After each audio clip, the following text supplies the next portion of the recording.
자, 성경 말씀을 읽습니다. 사도행전입니다. 사도행전 6장 1절에서 7절까지 제가 봉독하겠습니다. 신약 성경 196쪽입니다. 사도행전 6장 1절부터 7절까지입니다. 196쪽입니다. 제가 읽을게요. 하나님 말씀 들으십시오. 그때의 제자가 더 많아졌는데 헬라파 유대인들이 자기의 과부들이 매일의 구제에 빠짐으로 히브리파 사람을 원망하니 12사도가 모든 제자를 불러 이르되 우리가 하나님의 말씀을 제쳐놓고 접대를 일삼는 것이 마땅하지 아니하니 형제들아 너희 가운데서 성령과 지혜가 충만하여 칭찬받는 사람 7을 택하라. 우리가 이 일을 그들에게 맡기고 우리는 오로지 기도하는 일과 말씀 사역에 힘쓰리라 하니 온 무리가 이 말을 기뻐하여 믿음과 성령이 충만한 사람 스데반과 또 빌립과 브로고로와 니가노르와 디몬과 바메나와 유대교에 입교했던 안디옥 사람 니골라를 택하여 사도들 앞에 세우니 사도들이 기도하고 그들에게 안수하니라. 하나님의 말씀이 점점 왕성하여 예루살렘에 있는 제자 예수가 심히 많아지고 고다한 제사장의 무리도 이 도에 복종하니라. 아멘. 자, 교회 부흥은 어떻게 오는가? 지난주에는 영적 회복은 어떻게 오는가? 뭐가 자꾸 옵니다. 오는 게 좋은 겁니다. 이렇게 오는 거. 영적 회복도 오는 게 좋고 교회 부흥도 오는 게 좋고, 그래서 오늘 말씀은 교회 부흥은 어떻게 오나, 어떻게 하면 교회에 부흥이 올 수 있을까? 라는 그런 제목으로 말씀드리려고 합니다. 자, 본문 주제를 보면요. 예루살렘 교회, 초대 교회라고 그래요. 제일 처음에 생긴 교회, 예루살렘 교회예요. 예루살렘 교회의 사도들이 직분을 세웠을 때 원망은 사라지고 교회는 부흥했다. 예루살렘 교회 사도들이 직분을 세웠을 때 원망은 사라지고 교회는 부흥했다. 직분을 세웠기 때문이 아니라 왜 직분을 세웠는지에 주목하셔야 되고요. 오늘 설교 주제는 이겁니다. 교회 부흥은 구성원들이 교회 질서를 지킬 때, 구성원들이 교회의 질서를 지킬 때 교회는 안정되고 부흥할 수 있다라는 주제로 말씀드리려고 합니다. 저와 여러분의 소망은 조금 전에 우리 김재진 장로님 기도에도 나왔지만 2026년도가 더 부흥되기를 바라는 것. 저도 소망이고 여러분들도 지금 소망을 가지고 있을 것입니다. 그리고 교회가 부흥하도록 아마 집에서나 교회에서나 시간 나는 대로 틈나는 대로 기도하리라고 믿습니다. 여러분, 이런 말이 있습니다. 교회에 직분을 잘 세우면 부흥하고 직분을 잘못 세우면 망한다. 이런 말이 있어요. 성경에 있는 말씀은 아니지만 교회 직분을 잘 세우면 부흥하고 직분을 잘못 세우면 망한다. 이 말은 뭐냐 하면 직분자가 자기의 직분에 충실하면 부흥하고 직분을 세워놓고도 직분과 전혀 관계없고 관심 없는 그런 것을 하면 계속되면 망한다. 이런 뜻입니다. 교회 부흥은 직분 선출과 밀접한 관계가 있다. 교회에는 직분자를 선출하는 것과 부흥과는 밀접한 관계가 있다. 직분만 세우면 된다라는 그런 걸 말하는 게 아니라는 것도 여러분들이 오늘 말씀을 통해서 아시기 바랍니다. 여러분도 교회가 부흥되기를 바라십니까? 아멘. 교회가 부흥되기를 바라십니다. 저도 그렇고 여러분도 그렇고요. 자, 오늘 우리 말씀을 보면 제일 마지막 7절에 보면 놀라운 말씀이 나오는데요. 한번 보실까요? 하나님의 말씀이 점점 왕성하여 예루살렘에 있는 제자의 수가 심히 많아지고 허다한 제사장의 무리도 이 도에 복종하니라. 세 가지입니다. 세 가지. 하나님의 말씀이 더 왕성해졌다라는 것은 그만큼 복음이 능력 있게 자꾸 증거됐다는 거고, 두 번째는 제자의 수가 많아졌다라는 것은 성도의 수가 그만큼 늘어났다라는 거죠. 교회 믿는 숫자가 늘어났다는 거고, 허다한 제사장의 무리, 이 제사장은요 복음을 적극적으로 반대했던 사람들이잖아요. 유대교만 믿었던 사람, 기독교, 예수 그리스도의 교가 들어왔을 때 반대했던 사람들이 제사장들이잖아요. 그런데 그 반대했던 제사장도 이제 항복하고 돌아왔다. 여러분, 이것은 복받은 교회의 전형입니다. 교회가 잘 되면 이 세 가지만 잘 되면 되는 거죠. 하나님 말씀이 왕성해지고 숫자가 늘어나고, 그리고 복음을 반대하는 무리들, 예수 그리스도에 대해서 반대하는 무리들이 항복하고 돌아오면 그건 그냥 복받은 교회죠. 시쳇말로 하면 이런 게 이제 대박이다. 우리 뭐 그런 말을 하죠. 여러분, 도대체 예루살렘 교회가 무엇을 했길래 결과적으로 마지막 절 7절에 이런 큰 복을 누리게 되었을까? 이게 여러분들 그냥 우연히 그냥 저절로 생긴 것일까? 전혀 그렇지 않습니다. 그래서 제가 7절만 먼저 읽었지만 1절부터 6절 그 사이에는 심한 위기도 있었고 갈등도 있었다. 그런데 어쨌든 결과적으로는 교회가 대박이 났다. 그 말 하는 거죠.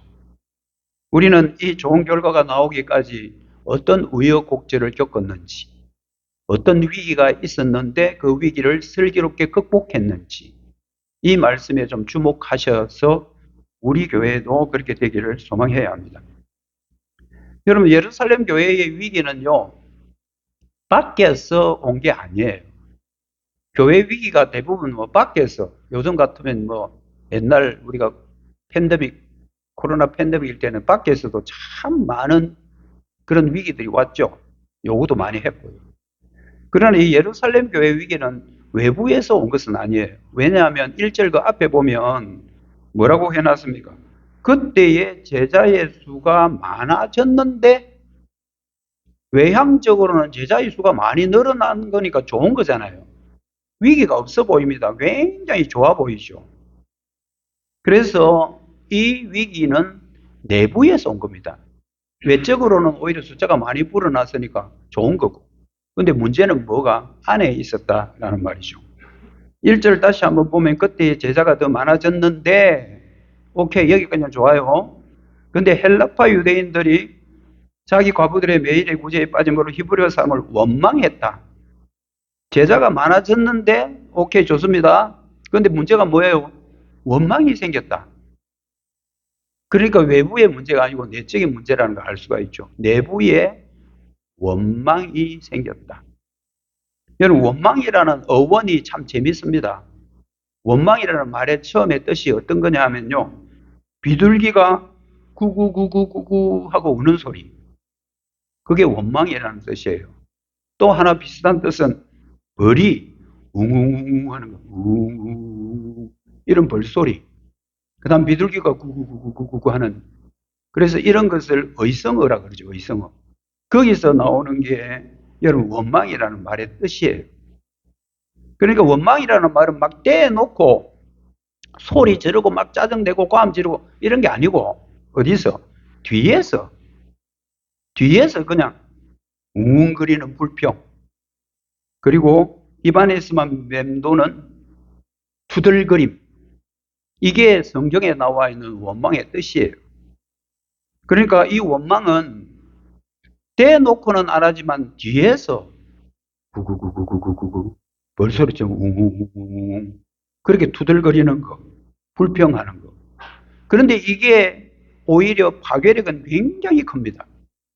교회 안에 원망이 일어나면 파괴력은 굉장히 커집니다. 원망의 구체적인 원인을 성경에서 잘 기록하고 있죠. 매일의 구제에 헬라파 과부들이 빠졌다. 헬라파 과부들도 혜택을 받아야 되는데 제외됐다. 이게 원망의 주된 원인이었습니다. 이렇게 해가지고 헬라파 유대인들이 히브리파 유대인들을 원망했다. 이런 거 보면 교회 안에 파가 있었다는 말이잖아요. 유대인파도 있고 그리고 히브리파도 있었는데 헬라파 유대인들이 히브리파 유대인들을 원망했다. 이 당시 예루살렘 교회의 구성원들을 보면 헬라파 유대인들과 히브리파 유대인들이 공존하고 있었습니다. 여러분, 히브리파 유대인은 뭐고 헬라파 유대인은 그럼 뭡니까? 히브리파 유대인은요, 처음부터 그 유대 땅에 거주했던 사람들이에요. 터줏대감 같은 사람들이에요. 그냥 그 땅에 처음에 태어나고 그곳에 살던 사람이고, 이 사람들이 주로 쓰는 언어가 히브리어, 특히 아람어입니다. 아람어라는 거. 시리아인데요. 요즘 같으면 그 아람어를 많이 사용을 했던 사람들이고, 그들은 이미 유대 전통과 율법을 가지고 있었기 때문에 그 유대 전통과 율법을 굉장히 귀하게 여겼던, 그러면서 율법을 끝까지 고수했던 사람들이 히브리파 유대인들이고 예루살렘 교회의 주류였습니다. 그러니까 여러분들 교회 창립 멤버와 같은 그런 존재들이 히브리파고요. 헬라파는 팔레스타인에 처음 산 사람들이 아니고 막 흩어져 있었던 디아스포라라 그러는데, 흩어져 있는 그 유대인들, 이런 유대인들이 이제 나중에 이 유대 땅으로, 이 팔레스타인으로 뒤늦게 들어와서 이제 그리스도인이 된 사람들, 이런 사람들을 헬라파 유대인이라고 해요. 이 사람들을 주로 사용하는 언어가 뭐겠습니까? 히라보예요. 헬라어를 주로 사용했고, 그리고 그 그리스 문화에 굉장히 익숙해져 있었던 자유분방한 사람들, 이런 사람들이 헬라파 유대인입니다. 그러니까 교회 안에서는 비주류죠. 그런데 원망은 그 매일매일의 그 구제에서 그 자기 헬라파 그 연세 드신 과부들, 과부와 나그네와 그리고 고아들은 보호의 대상이거든요. 여기는 이제 과부만 나오는데 그 헬라파 과부들이 그 구제에서 제외돼 버린 거예요. 빠져버린 거예요. 여기서 구제는요, 디아코니아입니다. 여러분 잘 아는 디아코니아, 식탁 봉사입니다. 디아코니아는 식탁 봉사, 먹는 것과 관계되는 봉사예요. 여기서 나온 단어가 디아코노스, 나중에 집사 말이 여기서 나와요. 그래서 그 당시에는 이 식탁 봉사가 어떤 거였느냐 하면 교회에서 음식을 만들어 가지고 혼자 살고 힘든 사람들, 이런 사람들에게 매일매일 음식을 배달해 주는 그 일을 예루살렘 교회가 했단 말이에요. 그리고 여러분 성경에 나중에 보면 나오지만 어떤 사람들은 자기 밭을 팔고 집을 팔아서 그것을 사도들 앞에 내놓았다 그랬잖아요. 그러면 사도들이 그것을 가지고 있다가 교회를 쭉 둘러보면서 경제적으로 재정적으로 힘든 사람들에게 가서 도와주는 그 일도 다 구제예요. 디아코니아입니다. 그런데 헬라파 과부들이 거기서 싹 죄돼 버린 거예요. 히브리파 사람들만 챙겨주는데 헬라파가 쏙 빠져버린 거예요. 그러니까 헬라파 유대인들이 기분 좋을 리가 없죠. 그렇게 해서 히브리파 유대인들을 막 원망을 한 거예요. 뒤에서 막 안 좋은 소리 하고 막 그러는 거예요. 그게 지금 예루살렘 교회의 위기입니다. 문제였습니다. 이것은 단순히 여러분 먹는 문제가 아니에요. 먹는 것만 갖고 그렇게 하면 참 그렇죠. 유치하죠. 근데 이거는 사실은 먹는 문제만이 아니에요. 이것은 언어적이고 사회적인 배경이 깔려 있습니다. 물론 히브리파 유대인들이 악의적으로 헬라파 그 유대인 과부들을 일부러 제외하거나 빠뜨린 것은 아니에요. 아닌데 아무래도 교회의 주류를 이루다 보니까 언어가 통하죠. 같은 언어가 통하니까 히브리어 아람어가 통하니까요. 그리고 문화도 같으니까 그들과 계속 그냥 의논할 수밖에 없고 그들과 말이 통하니까 그들이 결정을 가질 수밖에 없었던 거예요. 그러다 보니까 헬라파 가부들 가운데 어려움이 있는다는 사실을, 그것을 감지를 못한 것입니다. 소위 말하는 소통의 부재고 구조적 소외 문제, 소통 부재, 그리고 구조적 소외, 이건 지금도 한국 교회 안에 많이 있습니다. 굳이 오늘날로 표현한다면 텃세라고 보는 거죠. 텃세. 그러니까 히브리파는 자기들은 본래 여기 살아왔고 거기서 교회를 만들어졌고 예루살렘 교회를 또 세울 때 중추적인 멤버들이었고 주류파란 말이에요. 그러니까 이제 뒤에 들어온 유입된 온 사람들은 그냥 크게 신경을 안 쓰다 보니까 또 말도 다르고 문화도 다르다 보니까 소외된 겁니다. 개척 멤버와 새 신자 그룹 사이의 갈등들. 이거는 오늘 지상교회에 참 많습니다. 우리는 개척 멤버야. 우리는 주 멤버야. 뒤에 온 사람들은 너희들은 뭐 여기 뭐 한 거 있어? 이러면서 그 사람들을 소외시키는 그런 일들. 굳이 오늘날로 표현하자면 그렇다는 말이고 예루살렘 교회 안에 그런 문제가 있었습니다. 그러니까 막 원망하고 서로가 막 분쟁하고 하니까 위기죠. 그렇게 해서 예루살렘 교회는 위기가 찾아왔습니다. 칼빈은 여러분 우리 잘 아는 깔뱅이 있잖아요. 우리 개혁주의 신앙을 갖고 있는 교회들은 칼빈 그 신앙 우리가 받아들이는데요. 칼빈은 이걸 어떻게 해석하느냐 하면 이런 위기는 교회 안에 적절한 시스템이 없기 때문이다. 교회 안에 위기가 생기는 것은 적절한 시스템이 없기 때문이다라고 표현을 해요. 칼빈은 이 성경을 주석하면서 그렇게 얘기해요. 여기서 말하는 적절한 시스템이 뭐냐 하면 바로 교회 질서를 말합니다. 칼빈은 교회 질서를 굉장히 강조한 신학자입니다. 여기서 말하는 교회 위기는 교회 안에 적절한 시스템이 없어서 그렇다라고 하지만 이 적절한 시스템이 교회 질서를 말하고 있습니다. 여러분 교회 질서는 우리 교회로 해서 굉장히 중요한 뼈대 역할을 합니다. 질서라는 것은 단순한 뭐 행정 규칙들을 말하는 게 아니고 굉장히 중요한 개념입니다. 질서가 뭐냐 하면 교회의 머리는 예수님이라는 거예요. 교회의 머리가 예수님이지 인간들이 아니라는 겁니다. 교회의 머리는 예수님이고 예수님이 교회를 통치하는 눈에 보이는 가시적인 표, 그게 뭐다? 교회 질서다. 교회 질서라는 것은 줄 잘 서서 앉아라, 자리에 맞춰 딱 각도 있게 앉아라, 막 각을 지어 앉아라, 앞에부터 앉아라, 뭐 이런 거 이야기하는 게 아닙니다. 질서라고 하면 제일 먼저 예수님을 생각하셔야 됩니다. 예수님이 교회의 머리로 교회를 통치하고 있는 분이고 그 교회를 통치하는 것이 바깥으로 우리 눈에 보이도록 나타나는 게 교회의 질서라는 겁니다. 바울은 고린도 교회에 편지하면서 질서를 굉장히 강조한 구절이 하나 있는데요. 고린도전서 14장 40절입니다.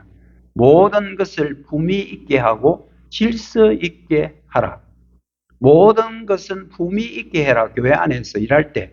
그리고 질서 있게 해라. 이것은 1차적으로 예배입니다. 예배가 질서가 있어야 된다는 말이고요. 행정도 거룩한 질서 위에 놓일 때 하나님께 영광이 되니까 고린도 교회 너희들 무슨 일을 하든지 품위 있게 하고 질서 있게 하라고 바울도 질서를 굉장히 강조했죠. 칼빈은 이 구절을 이 고린도전서 14장 40절을 황금률이라고 말했습니다. 그 정도로 중요한 구절이라는 거예요. 교회 질서가 없게 되면 각자가 마음대로 하게 됩니다. 자기의 기분과 자기의 감정대로 하게 되고 그렇게 되면 상대방으로부터 뭐가 됩니까? 원망을 받게 되고 원망이 결국 쌓이고 쌓이면 폭발할 수밖에 없고 그렇게 되면 교회에 분쟁이 생기기 시작한다는 말이죠. 그런 맥락에서 칼빈은 이 구절을 고린도전서 14장 40절의 말씀을 성경의 황금률이라고 봤습니다. 예루살렘 교회는 질서가 없었으므로 이런 사단이 난 것으로 우리는 알아야 합니다. 질서가 없으니까 원망이 쌓이게 됐죠. 그러니까 갈등이 생겼죠. 그렇게 하니까 교회에 분열의 위기가 찾아온 것입니다. 자, 이런 분열의 위기를 어떻게 극복해야 될까? 이제 드디어 사도들이 정신을 차리고 우리 교회 안에 이런 위기가 있는데 이걸 우리가 극복해야 될까? 그 극복하는 방법이 오늘 본문에 나와 있거든요. 간단합니다. 직분자를 별도로 세우는 거예요. 이 위기를 극복할 수 있는 제일 좋은 방법은 직분자를 세우는 겁니다. 2절과 3절에 보면 12사도가 모든 제자를 불러 이르되 우리가 하나님의 말씀을 제쳐놓고 접대를 삼는 것이 마땅치 않다. 형제들아 너희 가운데서 사람들을 택해라. 여기 이제 본격적으로 집사라는 직분이 드디어 세워지는 결정적인 사건입니다. 그럼 집사를 세우는데 여러분, 저 집사라는 말이 사실은 여기 본문 안에는 없어요. 일곱이라는 숫자는 있어요. 일곱. 일곱 집사라는 말 여러분 없어요.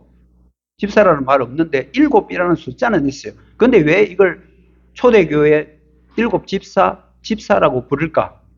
그럴 만한 근거는 충분합니다. 여러분 그 단어들 보면 1절에 구제, 1절 구제, 2절에 접대, 4절에 사역, 이 단어들이 제가 조금 전에 말씀드렸던 디아코니아예요. 똑같은 단어들이에요. 우리 성경에는 하나는 구제로 되어 있고 뭐 접대로 되어 있고 그다음 사역 이렇게 되어 있지만 1절, 2절, 4절에 이게 전부 다 디아코니아예요. 식탁 봉사란 말이에요. 이것을 전문적으로 하는 사람들 디아코노스, 이게 나중에 이 직분이 집사 직분인 줄 우리가 알죠. 그래서 그냥 여기서 집사라는 말을 우리가 사용하고 있는 겁니다. 이렇게 해서 초대교회 집사가 세워집니다. 그게 사도행전 6장이에요. 그러면 이쯤 되면 우리가 이런 생각이 들어요. 목사는 어떻게 뽑았지? 장로를 이렇게 뽑는 것도 성경에 있었나? 이런 질문을 하게 되죠. 여러분, 장로 안에는 다스리는 장로가 있고 가르치는 장로가 있거든요. 그 가르치는 장로가 오늘 저 같은 목회자, 목사, 설교자고요. 그 다음 치리하는, 교회를 다스리고 교회를 신방하고 성도들을 돌아보고 하는 그것이 장로들, 지금 장로들이거든요. 그러니까 이런 사람들은 어떻게 뽑혔지? 근데 성경에는 집사들처럼 이렇게는 우리가 뽑지는 않았, 이렇게 뽑았다라고 선언은 하고 있지 않지만 1차 전도 여행을 마치고 돌아왔던 바울이 자기가 세워진 교회들에게 어떤 말을 하느냐 하면 장로를 세우라 하는 말이에요. 사도행전 14장 23절에 나와요. 각 교회에서 장로들을 택하여. 집사처럼 성경에 장로 직분 선출이 구체적으로 나오지는 않지만 여러분, 장로의 직분은 이미 구약시대부터 있어 왔던 직분이에요. 그것은 자연스럽게 신약시대까지 연속성을 유지하고 있었고, 그리고 신약교회에서도 예루살렘 교회 안에도 사도들 외에 이미 장로들이 세워져서 사도들과 동역한 흔적들은 성경에 많이 나와요. 대표적인 건 11장 30절인데 사도행전 11장 30절에 보면 이를 실행하여 바나바와 사울의 손으로 부조를 장로들에게 보내니라. 이때 예루살렘 교회가 힘들었던 상황. 이웃 교회들이 예루살렘 교회를 도우기 위해서 부조라고 그러고 연보라고 그러는데요. 성도들이 십시일반 연보를 해서 그것 가지고 예루살렘 교회 가서 도와주라 하는데 그 일을 누구한테 맡겼다? 장로들에게 맡겼다. 그래서 이제부터 장로를 이렇게 세우자, 이런 거는 성경에 찾기는 어렵지만 이미 함께 있었던 직분이라고 여기셔야 됩니다. 어쨌든 예루살렘 교회에 이제 7 집사가 세워졌는데 7 집사들에게 특별한 일을 맡기게 되죠.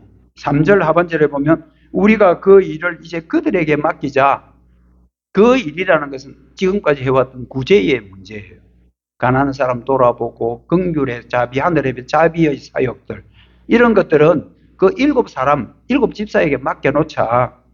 고아와 과부와 나그네를 공개하는 일, 긍휼을 베푸는 사역, 그리고 구제하는 사역들은 7 집사에게 맡기자.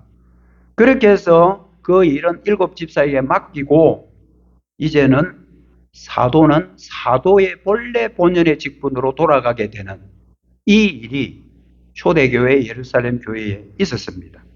구제는 집사들에게, 그리고 사도는 기도와 말씀 사역으로 분화, 직분의 분화가 드디어 나타나는데 4절에 있어요. 우리는 오로지 기도하는 일과 말씀 사역에 힘쓰자. 교회 안에 질서가 없어서 생긴 원망과 갈등을 해소하기 위해서 이제 직분을 세우게 됩니다. 여러분, 이 구절을 존 칼빈이 이렇게 말했는데 한번 들어보십시오.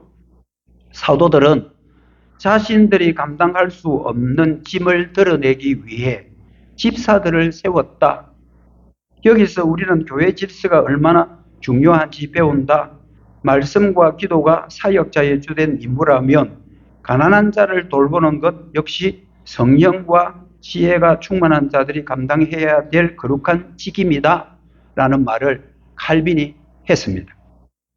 여러분, 그러면 이 교회 직분과 교회의 질서가 무슨 관계가 있기에 이 위기 가운데 있는, 질서가 없어서 위기 가운데 있는 예루살렘 교회에 직분을 세웠을 거야. 직분하고 그리고 교회의 질서는 무슨 관계가 있는가? 이거 여러분들 오늘 공부한다는 좀 심정으로 교회론에 대해서 좀 들으셔야 되는 부분이 있습니다. 여러분, 눈에 보이는 이 지상교회, 이 지상교회는요, 교회 정치라는 게 있습니다. 여러분, 이건 꼭 알아야 돼요. 교회 다니는 사람으로서는 교회론의 중요한 하나는 교회 정치라는 게 있단 말이에요. 이 정치라는 거, 이게 이미지가 별로 안 좋아요. 그래서 막 우리가 정치하면 뭐 세상에 정치하는 사람들, 그런 사람을 생각하다 보니까 정치라는 말의 의미가 굉장히 퇴색되어 있고 좀 부정적으로 받아들이지만 이 질서 유지를 위해서 필요한 게 정치입니다. 이것을 우리 기독교에서는 뭐라 그러냐면 치리라고 그래요. 치리. 여러분, 우리 치리도 오해하는데 벌 주는 걸 자꾸 치리라 그래요. 교인들 잘못하면 니 잘못했지, 니 치리 받아야 돼. 그거 여러분 그 말 쓰면 안 돼요. 그건 권징이라 그러는 거고, 치리라는 것은 교회의 질서를 유지하기 위한 교회 정치입니다. 여러분, 치리라는 것은 무엇을 말하느냐면 교회의 질서를 유지하면서 교인들을 잘 관리하는 거예요. 교인들을 잘 다스리고 관리하고 이렇게 하는 모든 행위를 치리라 그러고, 이것을 우리는 교회의 정치라고 그렇게 말합니다. 여러분, 이 교회론은 집을 짓는 설계도라고 봐야 돼요. 교회론 집을 짓는 설계도. 여러분, 교회의 교회론을 무시해버리면 설계도 없는 집하고 똑같은 거예요. 그래서 교회론은 집을 짓는 설계도 역할을 한다면 교회 정치라는 것은 설계도대로 세워진 기둥과 골조입니다. 여러분, 굉장히 중요하죠. 집 지으면 여러분 설계도 있어야 되죠. 설계도대로 집을 지어야 되는데 설계도대로 집을 안 지면 나중에 부실공사가 돼가지고 엉망진창돼요. 좀 가슴 아픈 이야기지만 부득이 예를 하나 들어보겠습니다. 사진 하나 보시면 여러분들 딱 보면 알 텐데 1995년 6월 29일 일어난 사건입니다. 건축한 지 6년밖에 안 되는 거대한 멤버드 백화점, 그 유명한 삼풍 백화점입니다. 여러분, 이 건물이 20초 만입니다. 20초 만에 지하 4층까지 완전히 그냥 폭삭 내려앉아 버렸습니다. 하나씩 툭툭툭툭 부러지는 게 아니고 그냥 그대로 쾅! 여러분 뉴스 봐서 알 겁니다. 동영상요 0. 몇 초밖에 안 됩니다. 쿵! 하고 내려 쑥 둘러 꺼져버려요. 이렇게 해서 사람이 여러분 502명이 죽었고요. 뭐 실종자하고 뭔가 따지면 막 1000명 이상이 넘는 엄청난 피해를 남겼잖아요. 나중에 이 백화점이 왜 무너졌나 하고 조사를 해보니까 딱 하나입니다. 부실공사입니다. 여러분, 설계도대로 지어야 되는데 설계도대로 안 짓고 돈 적게 들이고 많이 남겨 먹기 위한 업자들이 얼마나 부실하게 집을 지었으면 굉장히 중요한 기둥과 골조 공사에 너무 힘을 안 들인 거예요. 그러니까 그 위에 자꾸 하중이 걸리니까 그 기둥과 골조가 약하니까 푹석하고 풀썩하고 무너질 수밖에 없죠. 여러분, 교회로는 설계도고요. 교회 정치는 기둥과 골조의 역할을 합니다. 굉장히 중요합니다. 여러분, 우리는 교회는 보통 크게 두 가지가 있는데 교단이 있고요. 교단이 있어요. 교단이 있고 그다음 교회 정치가 거의 두 가지가 있어요. 교단이라는 거는 뭐냐 하면 가문이에요. 가정 같은 거예요. 우리가 어디 소속되어 있는가? 너희 집은 어떤 집안이고 우리 집은 이런 집안이야. 우리 가문은 이래. 우리 가정은 이래. 그런데 교회 정치는 뭐냐 하면요. 가풍이라는 거. 가훈이라는 겁니다. 여러분, 가정이 있어도 그 가정마다 가정 안의 질서를 위해서 가훈을 딱 이렇게 적어 놓는 그런 집들이 있죠. 그만큼 교단은 가문과 가정이라면 교회 정치는 가풍과 가훈입니다. 여러분의 가정에 가훈이 있듯이 교회에도 가훈이 있는데 그 가훈이 뭐냐? 교회 정치라는 말입니다. 가훈이 가정의 질서를 바르게 세워야 가정이 튼튼해지는 것처럼 교회에도 교회 정치, 다시 말해서 교회 질서가 바로 세워져야 그 교회는 탄탄한 교회가 되는 것입니다. 이런 것을 볼 때 교회 질서와 관련된 것이 직분입니다. 여러분, 직분은요, 은사와 함께 예수님이 교회를 통치하고 있다라는 우리 눈에 보이는 가시적인 증거가 바로 직분이에요. 예수님이 교회의 머리거든요. 근데 교회를 통치하는데 두 가지를 가지고 통치를 해요. 하나는 직분, 하나는 은사. 이 두 가지를 가지고 예수님은 교회를 통치합니다. 존 칼빈, 이 사람은 27살에 기독교 강요를 썼습니다. 레오나르도 다빈치라는 사람은 24살에 야 그렇게 그림을 그렸다. 20살 때 이런 사람들 보면 완전 귀재들이잖아요. 27살에 기독교 강요 제4권 6장 9항에 이런 말을 썼는데요. 그리스도께서는 교회의 유일한 머리이시며 그분의 통치는 인간의 자의적인 인간이 만들어낸 고안이 아니고 그분이 제정하신 질서, 직분을 통해서 이루어진다. 기독교 강요는 우리 그리스도인은 꼭 읽어야 될 책인데요. 여러분들이 한번 읽어보시면 좋고 4권 6장 9항에 그리스도께서는 교회의 유일한 머리시며 그분의 통치는 인간의 자의적인 고안이 아닌 인간이 만들어낸 게 아니고 그분이 직접 제정하신 질서를 통해서 이루어진다. 존 칼빈의 말입니다. 오늘 존 칼빈의 말을 제가 좀 많이 인용을 해요. 그래서 이렇게 교회 질서를 유지하기 위해서 직분을 세우는데 이런 것을 전부 다 교회 정치 체제다. 이런 것은 교회 질서를 유지를 위해서 꼭 필요하다라고 말하는 겁니다. 그런데 교회 질서를 유지하는 원리가 세 가지가 있는데 이 세 가지를 말씀을 드리고 이제 말씀을 조금씩 마무리하도록 하겠습니다. 여러분 교회 질서를 세우는 첫 번째 원리는요. 말씀의 우선 원리가 있습니다. 여러분 말씀의 우선 원리 2절에 보면 우리가 하나님의 말씀을 제쳐놓고 하는 것은 마땅하지 않다. 4절에 말씀 사역에 힘쓰니라. 7절 하나님의 말씀이 점점 왕성해졌다. 이런 말씀들인데요. 사도들이 주 사역은 말씀 사역입니다. 근데 성도 숫자가 자꾸 늘어나요. 사도밖에 없어요. 사도가 말씀에 신중을 기해야 되는데 교인들 구제하는 일을 하다 보니까 너무 힘든 거예요. 그래서 이제 직분이 분화된 겁니다. 이래서 안 된다. 사도는 사도 할 일 하고 집사는 집사 할 일 하자. 이렇게 해서 직분을 뽑은 거거든요. 그래서 사도들의 주 사역은 말씀 사역입니다. 그런데 구제 사역 하느라고 말씀 사역이 좀 주춤해지니까 교회가 시끄러워진 겁니다. 사도들은 그래서 그렇게 고백하죠. 우리가 하나님 말씀 제쳐놓고 다른 일 하는 것은 마땅하지 않다. 사도들은 집사를 선출하고 자기들은 본연의 자세로 돌아갑니다. 4절 말씀 사역에 힘쓰니라. 교회 조직의 제1목적은 여러분 말씀이 홍황케 되는 겁니다. 그래서 7절에 보면 하나님의 말씀이 점점 왕성해졌다. 교회의 여러 가지 행정들 이런 것들이 말씀 사역자에게 방해가 되어서는 안 되기 때문에 별도의 7 집사를 세워서 구제 일을 맡기고 말씀 사역의 우선적은 그래서 말씀 사역의 우선이에요. 두 번째는 뭐냐면요. 성도의 참여 원리입니다. 이게 굉장히 중요한데 여러분들이 이제 잘 들으셔야 돼요. 예루살렘 교회가 집사를 뽑을 때 사도들이 그냥 지명해서 뽑아도 돼요. 사도가 그냥 니 해라. 내가 보니까 니는 말씀도 기도도 많이 하고 성령도 충만하고 니 또 착하고 하니까 니가 해라. 이렇게 뽑을 수가 있는데 여러분 예루살렘 교회 직분 뽑을 때 절대 그렇지 않았습니다.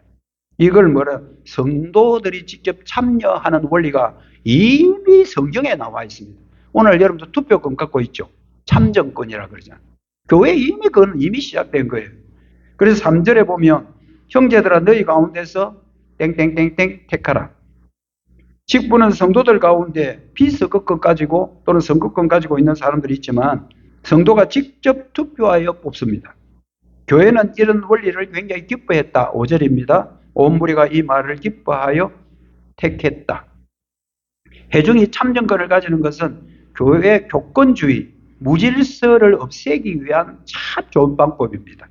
그렇다고 해서 여러분들 아무라도 뽑아서 되겠습니까? 반드시 검증 절차가 필요합니다. 자격 요건 3절 중반절에 나와 있는데요. 성령과 지혜가 충만하여 칭찬받는 사람 7입니다.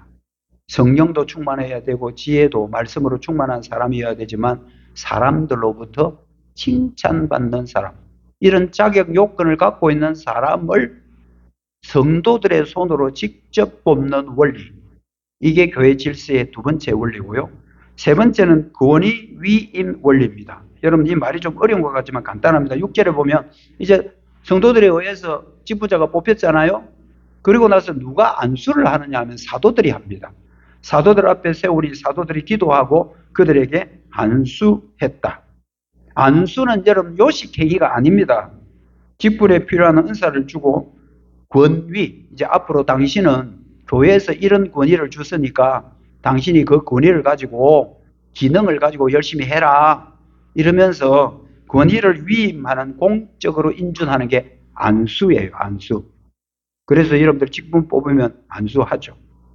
예루살렘 교회는 질서를 회중의 동의하에 그리고 하나님의 권위 위임에 의해서 교회 질서는 세워졌습니다. 여러분 우리 교회도 올해 전반기에 직분자를 선출할 겁니다. 직분자는 사람이 투표로 뽑지만 권위는 하나님께로부터 온 것임을 우리는 확실히 알아야 됩니다. 여러분 손으로 뽑는다고 해서 여러분이 권위를 준다고 생각하면 큰 착각입니다. 손으로 사람이 뽑긴 하지만 권위는 하나님께로부터 온다. 그래서 성도들이 집사를 뽑았지만 안수는 사도들이 한 이유가 바로 거기에 있는 거예요.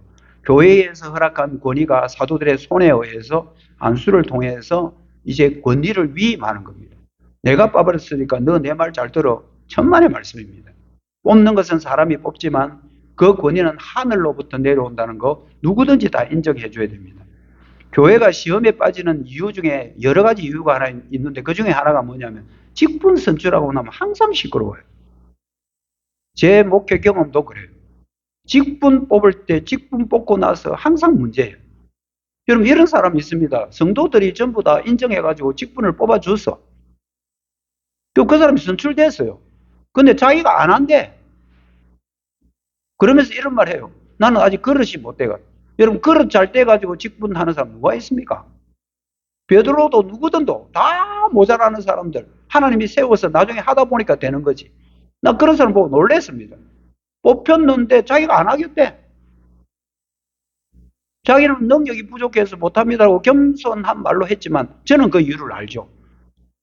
그거는 제가 차마 이야기를 못합니다. 회중이 뽑았으면 인정받았으면 그냥 해야 돼요. 부족해도. 이런 사람도 있고 어떤 사람은 안 뽑혔다고 또 짜증내고 도망가는 사람이 있더라고요. 왜 나는 안 뽑히냐. 내가 뭐 못할 거 못했나 이러면서 나 교회 떠난다고 교회 삐져가지고 가는 사람도 있더라고요. 앞에 사람이나 뒤에 사람이나 다 예수 그리스도의 통치를 거부하는 사람들이라는 거 여러분 잘 기억하셔야 됩니다. 사탄은 교회를 넘어뜨리려고 별짓을 다 합니다. 우리는 늘 기도로 준비해야 되고요. 우리 교회도 직분을 뽑을 때까지 늘 기도로도 준비하셔야 됩니다. 직분 선출은 사람이 세우는 것이지만 이것은 결정적으로 교회 질서를 세우는 굉장히 중요한 일임을 꼭 기억하십시오. 그러면 이 질서가 이제 회복되었을 때 어떤 결과가 나왔는지 이건 이미 우리가 초두에 살폈지만 다시 한번 살펴봅니다. 구제 문제로 원망과 갈등으로 혼란스러웠던 예루살렘 교회. 이제 직분을 새로 세웠고 질서가 세워지니까 이제 말씀이 탄력을 받기 시작해가지고요. 교회가 부흥하기 시작합니다. 교회 조직은 효율성이 아니라 바로 생명력입니다. 교회 안에는 여러분들 효율적으로 교회가 잘 돌아가네 그런 시스템화된 걸 말하는 게 아니에요. 그거는 요즘 대형 교회에서 전부 다 시스템화 되어 있습니다. 굉장히 효율적으로 운영합니다. 그러나 여러분들 교회 질서는 그게 아니에요. 목적은 생명력입니다. 7절 하나님의 말씀이 살아 움직이는 거예요. 왕성해지고 예루살렘에 있는 제자의 수가 심히 많아지고 구원받은 사람들의 생명받은 사람이 많다는 말이잖아요. 굉장히 중요한 것은 복음에 반대했던 사람들 여러분 주변에 많죠. 지금 전도하려 하면 막 웃기는 소리는 니만 잘 믿어라. 나는 안 간다 교회. 난 그런데 안 간다. 그런 사람들이 항복하고 돌아오는 일이 예루살렘 교회 안에 일어났습니다. 이것이 바로 교회가 질서가 회복되었을 때 오는 복입니다. 근본적인 것은 말씀이 장애물 없이 쫙 뻗어나가게 됐다. 왕성하게 되었다는 겁니다. 교회 안에 성경적 질서가 잡힐 때 가장 강력한 것은 복음의 역사입니다. 말씀을 이제 맺습니다. 어디든지 질서는 굉장히 중요합니다. 질서를 어기는 것은 그 공동체 전체를 무너뜨리는 악한 행위임을 기억하셔야 됩니다. 여러분 이 사진 하나 보시죠. 여러분, 이 친구 하나는 왜 밑에 앉아 있을까요? 여러분, 다른 친구들은 전부 다 밥상에 식탁에 앉아서 막 맛있게 기분 좋게 밥 먹고 있는데 이 친구는 왜 울상이 돼가지고 밑에 혼자서 이렇게 왜 이럴까요? 여기 외국에서는 어릴 때부터 질서 교육을 이렇게 시킨다고 하더라고요. 질서를 어기는 사람은 식탁에 같이 앉아서 밥 먹을 자격이 없다고 보는 겁니다. 그렇게 해서 어릴 때부터 그 공동체의 질서를 지키는 게 얼마나 중요한 건가를 어릴 때부터 이런 식으로 교육을 시킨다. 우리가 보면 참 너무했다라는 생각이 들잖아요. 그러면 이 애가 지금은 이럴지 모르지만, 아, 내가 공동체의 질서를 깨뜨리게 되면 나는 그 식탁에 앉을 자격이 없구나라는 걸 어릴 때부터 알게 되고, 이 애는 나중에 이 위에 같이 앉았을 겁니다. 굉장히 상징적인 사진을 여러분들이 하나 보여드리는 건데요.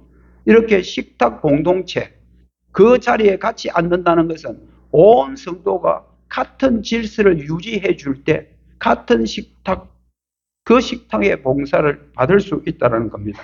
말씀을 맺습니다. 그리스도가 교회의 머리입니다. 그리스도가 교회를 통치합니다. 이런 사실을 가시적으로 보여주는 것이 교회 정치이고요. 교회 정치에서 질서를 세우는 구체적인 것이 직분 세우는 거고요. 그렇게 질서가 유지되고 그리고 직분을 세울 때 결과적으로 오는 것은 부흥입니다. 저와 여러분이 우리 교회 부흥을 위해서 기도하고 있지만 우리가 올해 좋은 직분자들 잘 뽑아서 교회가 부흥되기를 우리는 소망해야 되고요. 기대해야 되고요. 지금부터 여러분들이 기도 열심히 하셔야 됩니다. 이런 것 가지고 교회를 시끄럽게 하는 사탄의 계획에는 계속될 것입니다. 우리 교회도 직분자를 세워서 교회의 부흥을 기대하는 저도 되고 여러분들 되시기를 주님의 이름으로 축복합니다. 기도하겠습니다. 하나님 아버지, 감사합니다. 오늘도 우리를 이곳으로 부르시고 예배하게 하셨습니다. 오늘 주신 말씀 마음에 잘 새겨서 교회 안에 왜 교회 정치가 필요한지, 그리고 직분을 세우는 목적은 무엇인지, 교회 질서를 지키는 것이 얼마나 소중한 것인지 잘 깨달아 우리 사천용광장로교회가 바른 질서 위에 교회가 부흥하는 귀한 은혜가 있게 하시고 올 전반기에 뽑혀질 우리 모든 직분자들을 기도하면서 잘 준비하는 교회 되게 하여 주시옵소서.